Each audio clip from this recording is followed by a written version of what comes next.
Bonjour, moi c'est Suzanne et aujourd'hui je vais vous apprendre à monter l'étagère brodeur de la célèbre marque suédoise Ikea.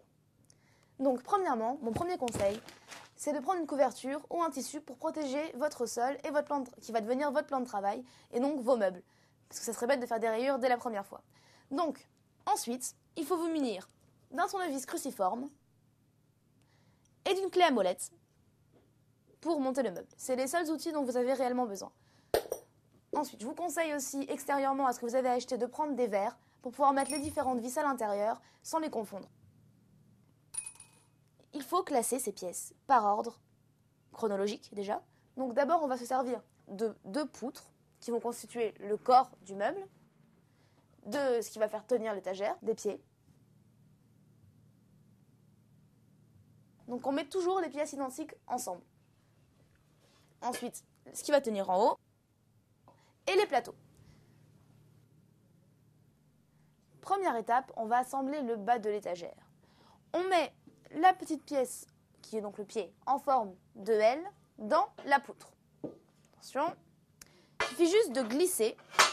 Une fois qu'on a assemblé le pied, on va prendre les mini-pieds. Donc on a vu, il y a des grands mini-pieds et des petits mini-pieds. Le petit mini-pied se place au bout du L, là où il n'y a rien.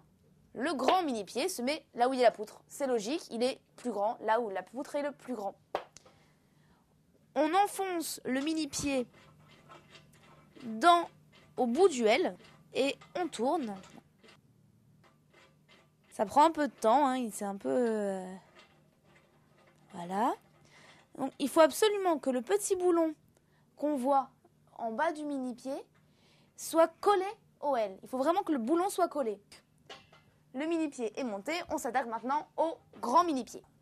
Donc maintenant, je visse le grand mini-pied dans le L qui est relié à la poutre pour qu'il soit bien fixé et qu'il n'y ait pas de catastrophe et qu'il ne se détache pas.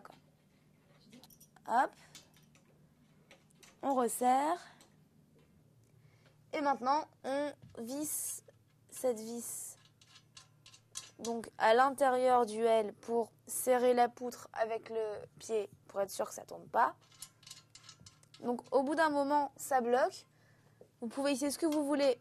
Par exemple, on peut aller un peu plus, mais vous ne pourrez pas aller bien loin parce qu'il n'y a pas de trou, c'est juste pour serrer. Ça peut paraître étrange, mais c'est comme ça. On va visser la dernière vis qui est la dernière fixation du pied contre la poutre. Et voilà. Pour finir la structure, on va répéter la même opération sur la deuxième barre. Voilà, on vient de fixer le deuxième pied de l'étagère. Maintenant, on va prendre ces deux pièces, ces quatre pièces-là, qui vont en former deux. Et avec chaque pièce, la première va fixer le haut de l'étagère et la deuxième le bas, ce qui va faire un fond à l'étagère. On va maintenant mettre en place le fond de l'armoire. Donc on va prendre deux barres sur les quatre, une fine et une large, et on va les emboîter. Donc la partie fine dans la partie large. Ça ne bloque pas, c'est normal, c'est parce qu'on va pouvoir définir la taille en fonction des étagères que l'on va mettre. Donc pour le moment, on ne définit rien du tout, on met jusqu'au bout et on va clipser les bords sur le deuxième et le troisième trou. Donc on enfonce et on clipse. On fait ensuite la même opération sur la deuxième barre.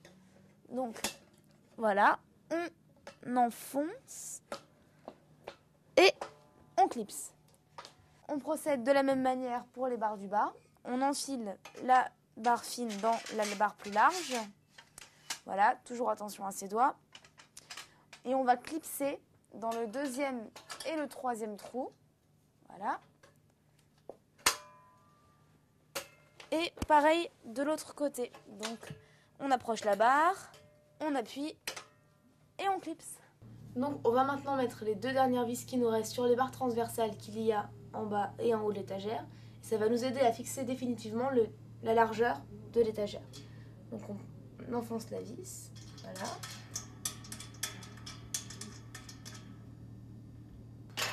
Et on fait la même chose en haut sur le petit trou qui reste.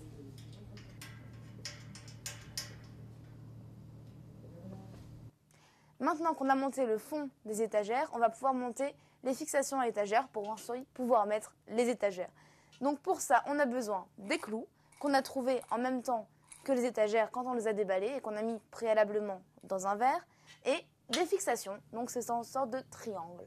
Donc on s'arrange pour que le côté soit de notre côté qui ressort contre nous. On choisit un trou selon la taille où on veut avoir son étagère, on va dire le 3e ici. On enfonce le bout le plus large des 2 côtés dans le trou et on tourne. Il n'y a plus qu'à clipser et voilà. On fait la même chose de l'autre côté avec la 2e fixation parce qu'elles vont par 2. On prend par exemple donc le 3e trou, on abaisse et voilà. Donc maintenant on pose l'étagère sur les fixations.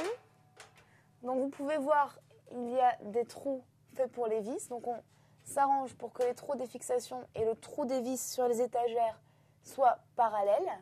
On va pouvoir les visser. Donc il nous faut des vis cruciformes, celles qu'on a vues tout à l'heure, et le tournevis. Une fois qu'on a installé la première étagère, c'est le même principe pour toutes les autres.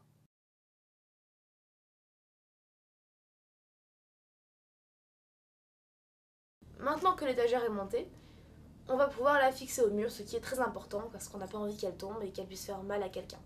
Donc on a des petites attaches, on en a 4, qui ont un petit côté et un grand côté, et il nous reste les vis qu'on a mis au début dans un verre. Donc on va mettre le petit côté face à la poutre, et le grand côté va servir, et le côté qu'on va mettre sur le mur pour le fixer.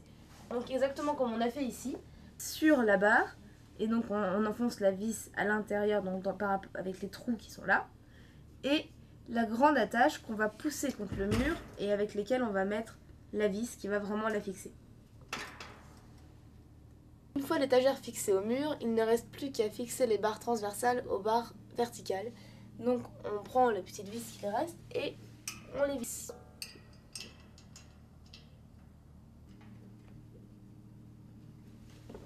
Et voilà, ravi de vous avoir aidé, je vous retrouve dans une prochaine vidéo.